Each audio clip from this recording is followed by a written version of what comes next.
ഈ പരിപാടി അധ്യക്ഷൻ ഏറ്റവും പ്രിയങ്കരനായ പ്രിയ സുഹൃത്തുമായ ശ്രീ ജീവൻ കുമാർ അവകൾ, ഈ പരിപാടിയിൽ സ്വാഗതം ആശംസിച്ച ഏറ്റവും പ്രിയങ്കരനായ ശ്രീ സുനിൽ ഉമ്മൻ മാത്യു അവകൾ, ഈ പരിപാടിയിൽ ആശംസ അറിയിക്കാൻ എത്തിച്ചേർന്ന ഏറ്റവും പ്രിയങ്കരനായ ശ്രീ സന്തോഷ് കുമാർ, ശ്രീ പ്രദീപ്, ശ്രീ ശിവകുമാർ, സിസ്റ്റർ സാന്നിധ്യം, നന്ദി അറിയിക്കാൻ പോകുന്ന ശ്രീ മനോജ്, വേദിയിലും സദസ്സിലും ഇരിക്കുന്ന മറ്റു വിശിഷ്ട വ്യക്തികളെ, സുഹൃത്തുക്കളെ, വിദ്യാർത്ഥികളെ, രക്ഷകർത്താക്കളെ, അധ്യാപകന്മാരെ, മീഡിയ സുഹൃത്തുക്കളെ, എല്ലാവർക്കും എൻ്റെ നമസ്കാരം.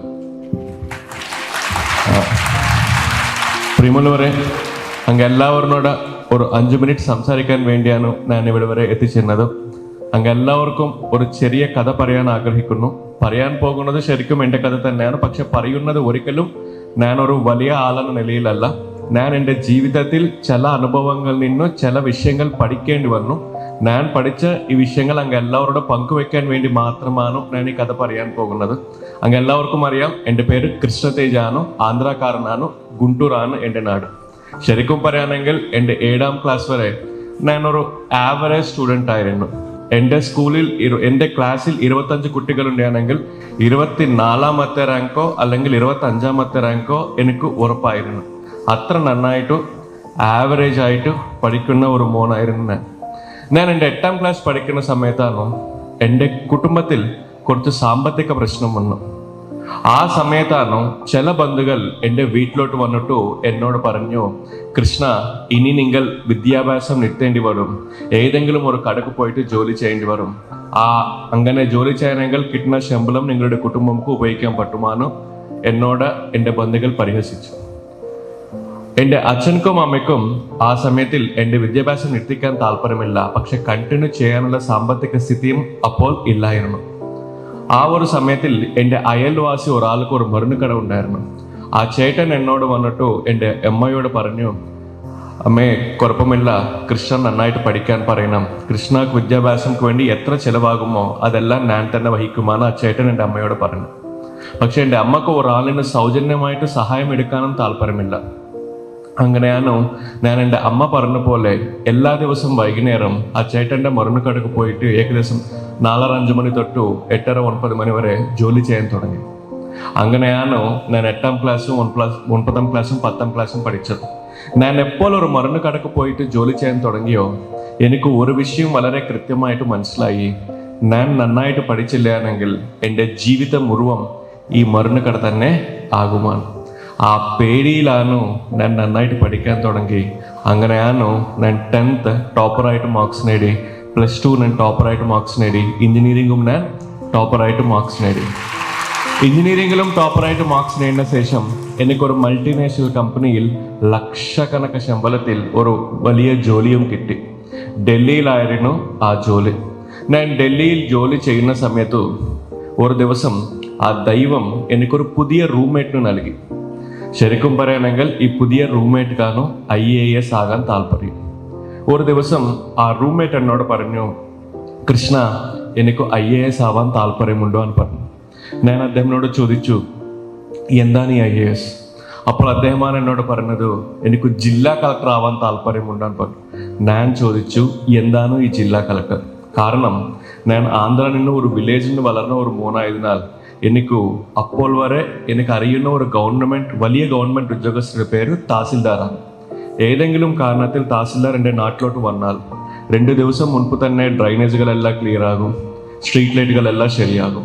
ഏതെങ്കിലും ആവശ്യത്തിൽ നമ്മൾ താലൂക്ക് ഓഫീസിലോട്ട് ചെന്നാൽ ഒരു 5-6 മണിക്കൂർ വെയിറ്റ് ചെയ്തതിനു ശേഷം നമുക്ക് വേണ്ടിയുള്ള സർട്ടിഫിക്കറ്റ് കിട്ടും. സോ എനിക്ക് അറിയുന്ന വലിയ ഗവൺമെന്റ് ഉദ്യോഗസ്ഥന്റെ പേര് തഹസിൽദാറാണ്. സോ ഞാൻ എൻ്റെ റൂംമേറ്റിനോട് പറഞ്ഞു, എനിക്ക് തഹസിൽദാർ അറിയാം, എന്താണ് ഈ ജില്ലാ കളക്ടർ? അപ്പോൾ എൻ്റെ റൂംമേറ്റാണ് എന്നോട് പറഞ്ഞത്, ഈ തഹസിൽദാർമാരുടെ ജില്ലാ മേലധികാരിയാണ് ജില്ലാ കളക്ടർ. അദ്ദേഹമാണ് എന്നോട് പറഞ്ഞു, ജില്ലാ കളക്ടർ ആയെങ്കിൽ പൊതുജനങ്ങൾക്ക് നല്ല പോലെ സേവ ചെയ്യാൻ പറ്റുമാണ്. അങ്ങനെയാണ് പതുക്കെ അദ്ദേഹം എന്നെയും മോട്ടിവേറ്റ് ചെയ്തിട്ട് അദ്ദേഹത്തിൻ്റെ കൂടെ കൊണ്ടുപോയിട്ട് ഒരു കോച്ചിങ് ഇൻസ്റ്റിറ്റ്യൂട്ടിൽ ജോയിൻ ചെയ്യിച്ചു. ഞാനും അദ്ദേഹവും എല്ലാ ദിവസവും കോച്ചിങ് പോയിട്ട് വരാൻ തുടങ്ങി, IAS കോച്ചിങ് പോയിട്ട് വരാൻ തുടങ്ങി. ഞാൻ എപ്പോൾ ഒരു കോച്ചിങ് ഇൻസ്റ്റിറ്റ്യൂട്ടിൽ പോയിട്ട് IAS കുറിച്ച് പഠിക്കാൻ തുടങ്ങിയിട്ടുണ്ടോ എനിക്ക് പതുക്കെ മനസ്സിലായി, IAS ഒരു ജോലിയല്ല, ഒരു സേവയാണ്. IAS കിട്ടിയാണെങ്കിൽ അടുത്ത 30-35 വർഷം പൊതുജനങ്ങൾക്ക് നല്ല പോലെ സേവ ചെയ്യാൻ പറ്റുമെന്ന ഒരു വിഷയം എനിക്ക് വളരെ കൃത്യമായിട്ട് മനസ്സിലായി. ഞാനും ആത്മാർത്ഥത്തോടെ ഈ എക്സാംക്ക് പ്രിപ്പയർ ആകാൻ തുടങ്ങി. അങ്ങനെ ഞാൻ ഒന്നാം തവണ ഞാൻ IAS എക്സാം എഴുതി.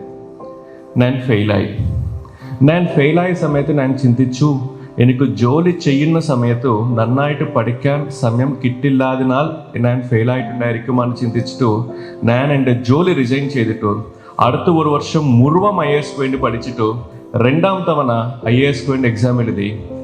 രണ്ടാം തവണയും ഞാൻ ഫെയിലായി. രണ്ടാം തവണ ഫെയിലായിട്ടുള്ള സമയത്ത് ഞാൻ ചിന്തിച്ചു ഇതൊരു ബാഡ് ലക്ക് ആയിരിക്കുമെന്ന് ചിന്തിച്ചിട്ടു ഞാൻ അടുത്ത ഒരു വർഷം മുഴുവൻ IAS വേണ്ടി പഠിച്ചിട്ടു മൂന്നാം തവണ IAS വേണ്ടി എക്സാം എഴുതി. മൂന്നാം തവണയും ഞാൻ ഫെയിലായി. പ്രിയമുള്ളവരെ, അങ്ങ് എല്ലാവരും ഒബ്സർവ് ചെയ്യണമെങ്കിൽ എൻ്റെ ജീവിതത്തിൽ 3 വലിയ സക്സസ് ഉണ്ട്. 10ാം ക്ലാസ് വലിയ സക്സസ് ആണ്, +2 വലിയ സക്സസ് ആണ്, എഞ്ചിനീയറിംഗും വലിയ സക്സസ് ആണ്. അതിനുശേഷം എൻ്റെ ജീവിതത്തിൽ 3 വലിയ ഫെയിലിയേഴ്സും പെട്ടെന്ന് വന്നു. IAS ഒന്നാം തവണയും ഞാൻ ഫെയിലായി, രണ്ടാം തവണയും ഞാൻ ഫെയിലായി, മൂന്നാം തവണയും ഞാൻ ഫെയിലായി. 3 തവണ എനിക്ക് ഫെയിലിയേഴ്സ് എപ്പോൾ വന്നോ കണ്ടിന്യൂസ് ആയിട്ടു എൻ്റെ മോട്ടിവേഷൻ ലെവൽസ് എല്ലാം താഴോട്ട് പോയി, എൻ്റെ കോൺഫിഡൻസ് ലെവൽസ് എല്ലാം താഴോട്ട് പോയി. എനിക്ക് തന്നെ മനസ്സിലാവുന്നില്ല എന്തുകൊണ്ടു ഞാൻ 3 തവണ ഫെയിലായിട്ടുണ്ടോ. ഏകദേശം 1 മാസം ഞാൻ സ്വയം അന്വേഷിച്ചു എന്തുകൊണ്ട് ഞാൻ ഈ എക്സാമിൽ ഫെയിലാകുന്നു. പക്ഷെ എനിക്ക് ഒരു കാരണവും മനസ്സിലായില്ല. അതിനുശേഷം അടുത്ത 1 മാസം എൻ്റെ സുഹൃത്തുക്കളുടെ വീട്ടിലോട്ട് പോയിട്ടു എൻ്റെ സുഹൃത്തുക്കൾ എല്ലാവരും അന്വേഷിക്കാൻ തുടങ്ങി. മച്ചാൻ, നിങ്ങൾക്കറിയാമല്ലേ ഞാൻ IAS എക്സാം എഴുതുന്നു, നിങ്ങൾക്കറിയാമോ ഞാൻ എന്തുകൊണ്ട് ഫെയിലാകുന്നു അന്വേഷിച്ചു. പക്ഷെ എൻ്റെ സുഹൃത്തുക്കൾ എല്ലാവരും എന്നോട് പറയും, കൃഷ്ണ നിങ്ങൾ ഇൻ്റലിജൻ്റ് ആണോ, നിങ്ങൾ സ്മാർട്ടാണോ, നിങ്ങൾക്ക് നല്ല മെമ്മറി പവർ ഉണ്ടോ, നിങ്ങൾക്ക് നല്ല കോൺസെപ്ച്വൽ ക്ലാരിറ്റി ഉണ്ടോ, നിങ്ങൾക്കും മനസ്സിലാകുന്നില്ല നിങ്ങൾ എന്തുകൊണ്ട് ഫെയിലാകുന്നു പറഞ്ഞു. ഏകദേശം 1 മാസം സ്വയം അന്വേഷിച്ചു, ഒരു കാരണം മനസ്സിലായില്ല. 1 മാസം എൻ്റെ സുഹൃത്തുക്കളോട് അന്വേഷിച്ചു, എനിക്ക് ഒരു കാരണം മനസ്സിലായില്ല. ഇനി ഞാൻ തീരുമാനമെടുത്തു എനിക്ക് IAS കിട്ടാൻ ബുദ്ധിമുട്ട് തന്നെയാണ്. അങ്ങനെ ഒരു തീരുമാനം എടുത്തിട്ട് ഒരു IT കമ്പനിക്ക് ജോലിക്ക് വേണ്ടി അപ്ലൈ ചെയ്തു. എനിക്കുള്ള നല്ല ക്രെഡൻഷ്യൽസിൻ്റെ കാരണത്തിൽ എനിക്ക് ആ ജോലി പെട്ടെന്ന് കിട്ടി. ഞാൻ ഈ ജോലി കിട്ടിയ വിവരം എൻ്റെ സുഹൃത്തുക്കൾ എല്ലാവർക്കും വിളിച്ചു പറഞ്ഞു. മച്ചാ, ഇനി ഞാൻ IAS എക്സാം എഴുതാൻ പോകുന്നില്ല, IT ജോലിക്ക് തിരിച്ചു കയറുന്നു ആണ്. ഈ ഒരു വിവരം എൻ്റെ സുഹൃത്തുക്കളിൽ നിന്നും എൻ്റെ ശത്രുക്കൾക്കും പോയി. അടുത്ത ദിവസം രാവിലെ 3 പേര് എന്നെ കാണാൻ വേണ്ടി വന്നു. എൻ്റെ മുറി വരെ വന്നു, ബെല്ലടിച്ചു, ഞാൻ ഡോർ ഓപ്പൺ ചെയ്തു. ശരിക്കും പറയുകയാണെങ്കിൽ വന്നത് 3 പേരല്ല, 3 ശത്രുക്കളാണ്. വന്നത് എന്നെ കാണാൻ വേണ്ടിയല്ല, എന്നെ പരിഹസിക്കാൻ വേണ്ടിയാണ്. പക്ഷേ ശത്രുവായാണെങ്കിലും എൻ്റെ മുറി വരെ വന്നല്ലോ, അതിനാൽ ഞാൻ ആ 3 പേരിനു അകത്ത് വരാൻ പറഞ്ഞു, ഇരിക്കാൻ പറഞ്ഞു. ആ 3 ശത്രുക്കൾ എൻ്റെ റൂം അകത്ത് വന്നിട്ട് ഇരുന്ന ശേഷം ആദ്യത്തെ ശത്രു എന്നോട് പറഞ്ഞു, കൃഷ്ണ, നിങ്ങളൊരു നല്ല തീരുമാനം എടുത്തു, നിങ്ങൾക്ക് IAS കിട്ടാൻ ബുദ്ധിമുട്ട് തന്നെയാണോ, IT ജോബാണ് ഏറ്റവും കറക്റ്റാണ് പറഞ്ഞു. ഞാൻ ശരിയാണ് പറഞ്ഞു. രണ്ടാം ശത്രു എന്നോട് പറഞ്ഞു, കൃഷ്ണ, നിങ്ങൾക്ക് IAS ഒരിക്കലും കിട്ടാൻ പോകുന്നില്ല, IT ജോബാണ് ഏറ്റവും കറക്റ്റാണ് പറഞ്ഞു. ഞാൻ ശരിയാണ് പറഞ്ഞു. മൂന്നാം ശത്രു എന്നോട് പറഞ്ഞു, കൃഷ്ണ, നിങ്ങൾക്ക് IT ജോബാണ് ഏറ്റവും കറക്റ്റാണ് പറഞ്ഞു. ഞാൻ ശരിയാണ് പറഞ്ഞു. ശരിയാണ് പറഞ്ഞ ശേഷം ഞാൻ ആ 3 ശത്രുക്കളോട് ചോദിച്ചു, എനിക്കും അറിയാം എനിക്ക് IAS കിട്ടാൻ ബുദ്ധിമുട്ട് തന്നെയാണ്, പക്ഷേ എനിക്ക് ഒരു കാരണം മനസ്സിലാകുന്നില്ല എന്തുകൊണ്ട് എനിക്ക് IAS കിട്ടാൻ ബുദ്ധിമുട്ടാണ്. അപ്പോൾ ആദ്യത്തെ ശത്രുവാണോ എന്നോട് പറഞ്ഞു, കൃഷ്ണ, വളരെ സിമ്പിളാണോ, IASൽ മെയിൻസ് എക്സാമിൽ 2000 മാർക്സ് എഴുതു പരീക്ഷയാണല്ലോ, നിങ്ങളുടെ ഹാൻഡ് റൈറ്റിംഗ് കുറച്ച് മോശമാണല്ലോ, അതിനാലാണ് നിങ്ങൾക്ക് നല്ല മാർക്സ് കിട്ടാത്തത്, അതിനാലാണ് നിങ്ങൾക്ക് IAS കിട്ടാത്തതെന്ന് പറഞ്ഞു. ശരിക്കും പറയുകയാണെങ്കിൽ എൻ്റെ ഹാൻഡ് റൈറ്റിംഗ് കുറച്ച് മോശം തന്നെ ആയിരുന്നു. പക്ഷെ എനിക്ക് അറിയാത്തത് എൻ്റെ ഹാൻഡ് റൈറ്റിങ്ങിൻ്റെ കാരണത്തിലാണ് എനിക്ക് കുറഞ്ഞ മാർക്സ് വരുന്ന വിഷയം. രണ്ടാം ശത്രു എന്നോട് പറഞ്ഞു, കൃഷ്ണ, IASൽ 2000 മാർക്സ് ഏകദേശം എഴുതു പരീക്ഷയാണല്ലോ, നിങ്ങൾ ഏതെങ്കിലും ക്വസ്റ്റ്യൻക്ക് സമാധാനം എഴുതുന്ന സമയത്ത് നിങ്ങൾ 1-ാം പോയിന്റ്, 2-ാം പോയിന്റ്, 3-ാം പോയിന്റ് ആയിട്ട് പോയിന്റ് വൈസ് എഴുതും. പക്ഷേ IASൽ ഒരു ക്വസ്റ്റ്യൻക്ക് സമാധാനം നല്ല ഭാഷയിൽ, ഫ്ലവറി ലാംഗ്വേജിൽ ഒരു വിഷയം കഥ പോലെ എഴുതാനെങ്കിൽ നല്ല മാർക്സ് കിട്ടാൻ സാധ്യത ഉണ്ടോ, അത് നിങ്ങൾക്കറിയില്ല, അതിനാലാണ് നിങ്ങൾക്ക് നല്ല മാർക്സ് കിട്ടാത്തതാണ് പറഞ്ഞു. അദ്ദേഹം പറഞ്ഞത് 100% കറക്റ്റാണ്. ഞാനൊരു കമ്പ്യൂട്ടർ എഞ്ചിനീയറിംഗ് സ്റ്റുഡൻ്റ് ആണ്. ഏതെങ്കിലും ക്വസ്റ്റ്യൻക്ക് 1-ാം പോയിന്റ്, 2-ാം പോയിന്റ്, 3-ാം പോയിന്റ് ആയിട്ട് സമാധാനം എഴുതുന്നത് തന്നെ എനിക്കറിയാം. ഒരു വിഷയം നല്ല ഭാഷയിൽ കഥ പോലെ എങ്ങനെ എഴുതുന്നത് ഞാൻ എപ്പോഴും പഠിച്ചില്ല, എനിക്കറിയില്ല. മൂന്നാം ശത്രു എന്നോട് പറഞ്ഞു, കൃഷ്ണ, നിങ്ങൾ എന്ത് സംസാരിക്കാനെങ്കിലും വളരെ ചുരുക്കി സംസാരിക്കും. പക്ഷേ IAS ഒരു വിഷയം വളരെ ഡിപ്ലോമാറ്റിക് ആയിട്ട് കൺവിൻസിംഗ് ആയിട്ട് ഇന്റർവ്യൂവിൽ സംസാരിക്കാനെങ്കിൽ മാത്രമേ ഇന്റർവ്യൂവിൽ നല്ല മാർക്സ് കിട്ടും. അത് നിങ്ങൾക്ക് അറിയില്ല, അതിനാലാണ് നിങ്ങൾക്ക് IAS കിട്ടാത്തതാണ് പറഞ്ഞിട്ടു ഈ 3 ശത്രുക്കൾ എനിക്ക് 3 കാരണങ്ങൾ പറഞ്ഞിട്ടു എൻ്റെ റൂമിൽ നിന്നും തിരിച്ചു പോയി. ആ ഒരു ക്ഷണം എൻ്റെ ജീവിതത്തിൽ എനിക്കൊരു സത്യം മനസ്സിലായി.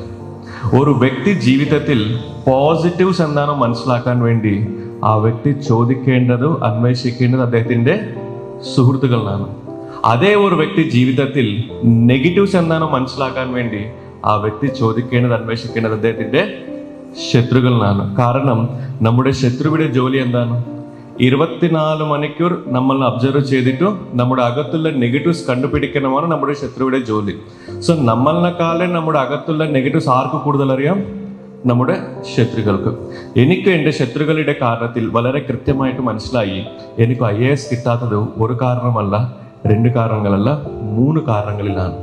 ഞാൻ പെട്ടെന്ന് എൻ്റെ അച്ഛനക്ക് വിളിച്ചു.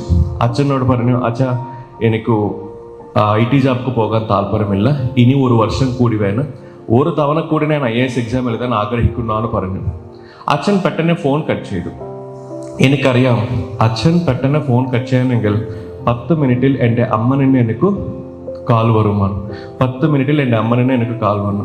അമ്മ ഭയങ്കര ചൂടായിട്ടാണ് എന്നോട് സംസാരിച്ചത്. അമ്മ പറഞ്ഞു, ഒന്നും ഞാൻ കേൾക്കാൻ തയ്യാറല്ല, നിങ്ങൾ പോയിട്ട് IT ജോബ് കയറണമെന്ന് പറഞ്ഞു. അമ്മയും ചൂടായിട്ട് ഫോൺ കട്ട് ചെയ്തു. ഞാനപ്പോൾ എൻ്റെ ചേച്ചിക്ക് വിളിച്ചു. ചേച്ചിനോട് പറഞ്ഞു, ചേച്ചി, ഒരു വർഷം കൂടി തരണം, അച്ഛനും അമ്മയും കൺവിൻസ് ചെയ്യണം, അതിനുശേഷം നിങ്ങൾ എല്ലാവരും എന്ത് പറയുമ്പോൾ ഞാനത് ചെയ്യാമെന്ന് പറഞ്ഞു. എൻ്റെ ചേച്ചിയാണോ എൻ്റെ അച്ഛനും അമ്മയും കൺവിൻസ് ചെയ്തിട്ടോ വൈകുന്നേരം തിരിച്ചു വിളിച്ചു. കൃഷ്ണ, 1 വർഷം കൂടി നിങ്ങൾക്ക് തരണോ, നന്നായിട്ട് പഠിക്കണമെന്ന് പറഞ്ഞു. അങ്ങനെയാണോ എൻ്റെ കൈക്ക് 1 വർഷം കിട്ടി. 3 കാരണങ്ങൾ കിട്ടി. 1ാം കാരണം ഹാൻഡ് റൈറ്റിംഗ്. ഞാൻ ഒരു വണ്ടിയിൽ പോകുന്ന സമയത്ത് ഒരു വീടിൻ്റെ ഫ്രണ്ട് സൈഡ് ഒരു ബോർഡ് കണ്ടു, ഇവിടെ ഹാൻഡ് റൈറ്റിംഗ് പഠിപ്പിക്കുവാണ്. ഞാൻ എൻ്റെ വണ്ടി അവിടെ എടുത്തിട്ടു ബെല്ലടിച്ചു. ഒരു ടീച്ചർ പുറത്തു വന്നു. ഞാൻ ആ ടീച്ചറിനോട് ചോദിച്ചു, ടീച്ചർ, എനിക്ക് ഹാൻഡ് റൈറ്റിംഗ് പഠിപ്പിക്കുമോ എന്ന് ചോദിച്ചു. ആ ടീച്ചർ പെട്ടെന്ന് പറഞ്ഞു, കുഴപ്പമില്ല, അങ്ങയുടെ മോളിലോ കൊണ്ടുവരണം, ഞാൻ പഠിപ്പിക്കാമെന്ന് പറഞ്ഞു. ഞാൻ പറഞ്ഞു, എൻ്റെ മോൾക്കോ അല്ല ഹാൻഡ് റൈറ്റിംഗ് പഠിക്കേണ്ട അവസരം എനിക്കാണ് പറഞ്ഞു. ആ ടീച്ചർ ഷാക്കായി. ഇതെന്താണ് 25 വയസ്സ് പ്രായമുള്ള ഒരാൾ ഹാൻഡ് റൈറ്റിംഗ് പഠിപ്പിക്കണമെന്ന് ചോദിക്കുന്നു. ഞാൻ ആ ടീച്ചർക്ക് മനസ്സിലാകുന്ന രീതിയിൽ എല്ലാ വിഷയങ്ങൾ പറഞ്ഞു. ആ ടീച്ചർ അതെല്ലാം മനസ്സിലാക്കിയിട്ടു എനിക്ക് 1 മാസം ഹാൻഡ് റൈറ്റിംഗ് പഠിപ്പിച്ചു. അതിനുശേഷം 1 വർഷം എല്ലാ ദിവസം 1.5 മണിക്കൂർ തൊട്ട് 2 മണിക്കൂർ ഞാൻ കേവലം ഹാൻഡ് റൈറ്റിംഗ് മാത്രമേ പ്രാക്ടീസ് ചെയ്തു. ഇന്നും എൻ്റെ ഓഫീസിൽ ഒരു ഫയലിൽ ഞാൻ എന്തെങ്കിലും എഴുതാനെങ്കിൽ എൻ്റെ ജീവനക്കാർ എന്നോട് ചോദിക്കും, സാർ, ഇത് ഹാൻഡ് റൈറ്റിംഗ് ആണോ പ്രിൻ്റ് ഔട്ട് ആണോ? അത്ര നന്നായിട്ടാണോ ഞാൻ എൻ്റെ ഹാൻഡ് റൈറ്റിങ്ങിൻ്റെ വ്യത്യാസം കൊണ്ടുവന്നത്. അങ്ങനെയാണോ ഞാൻ എൻ്റെ 1ാം കാരണം ഓവർകം ചെയ്തു.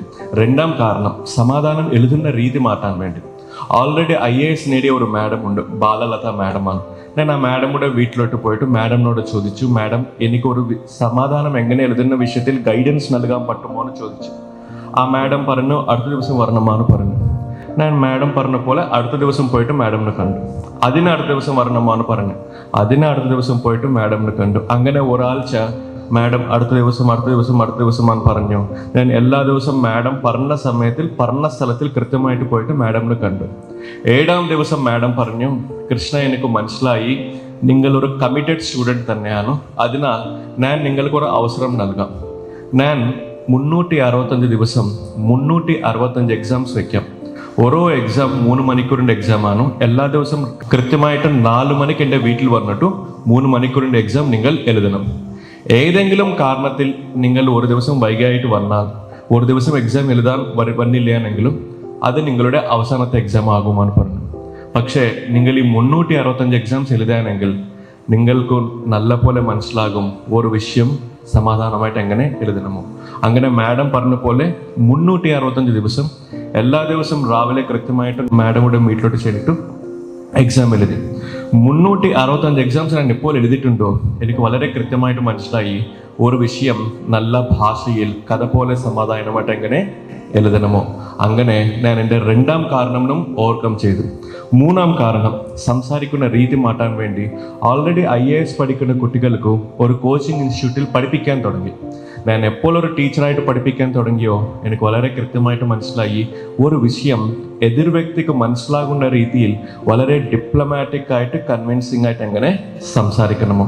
അങ്ങനെ ഒരു വർഷത്തിൽ 3 കാരണങ്ങളും ഞാൻ ഓവർകം ചെയ്തിട്ടു ഞാൻ 4ാം തവണ IAS വേണ്ടി പ്രിലിംസ് എക്സാം എഴുതി ക്ലിയർ ചെയ്തു, മെയിൻസ് എക്സാം എഴുതി ക്ലിയർ ചെയ്തു, ഇന്റർവ്യൂവിൽ പങ്കെടുത്തു ക്ലിയർ ചെയ്തു. എനിക്ക് ആൾ ഇന്ത്യ 66 റാങ്ക് കിട്ടിയിട്ടുണ്ട്. സോ പ്രിയമുള്ളവരെ, അങ്ങെല്ലാവർക്കും ഈ കഥ പറയേണ്ട ഒരു അവസരം. ഇന്നും എല്ലാവരും എന്നെ ജില്ലാ കളക്ടറാണ് സംബോധിക്കും. ആരും എന്നെ വിളിക്കാൻ പോകുന്നില്ല 1ാം തവണ എക്സാം ക്ലിയർ ചെയ്ത ജില്ലാ കളക്ടറാണോ, 2ാം തവണ എക്സാം ക്ലിയർ ചെയ്ത ജില്ലാ കളക്ടറാണോ, 3ാം തവണ എക്സാം ക്ലിയർ ജില്ലാ കളക്ടർ ആരും എന്നെ വിളിക്കാനോ സംബോധിക്കാനോ പോകുന്നില്ല. അതിൻ്റെ മീനിങ് എന്താണ്? നിങ്ങൾ എത്ര തവണ ഫെയിൽ ആയിട്ടുണ്ടോ ഒരിക്കലും ഇമ്പോർട്ടൻ്റ് അല്ല. അവസാനത്തിൽ നിങ്ങൾ നിങ്ങളുടെ ഗോൾ അച്ചീവ് ആയിട്ടുണ്ട് അല്ലത് മാത്രമാണ് important. So it doesn't matter how many times you fail. What matters is whether you reach your goal or not. See remember, today you are successful, but there will be a day where you might be a failure also. But remember, നിങ്ങൾ സക്സസിന് ഏത് രീതിയിൽ എടുക്കുന്നോ ഫെയില്യൂറിനും അതേ രീതിയിൽ പോസിറ്റീവായിട്ട് തന്നെ എടുക്കണം. And once failure വന്നാൽ നിങ്ങൾ ഒരു വിഷയം ചെയ്യേണ്ടത് അതിൻ്റെ കാരണങ്ങൾ അന്വേഷിക്കുന്നത് നിങ്ങളുടെ അകത്താണ്, പുറത്തല്ല. ഞാൻ 4ാം തവണ സക്സസ് ആയത് I learn from my failures only after 3 failures.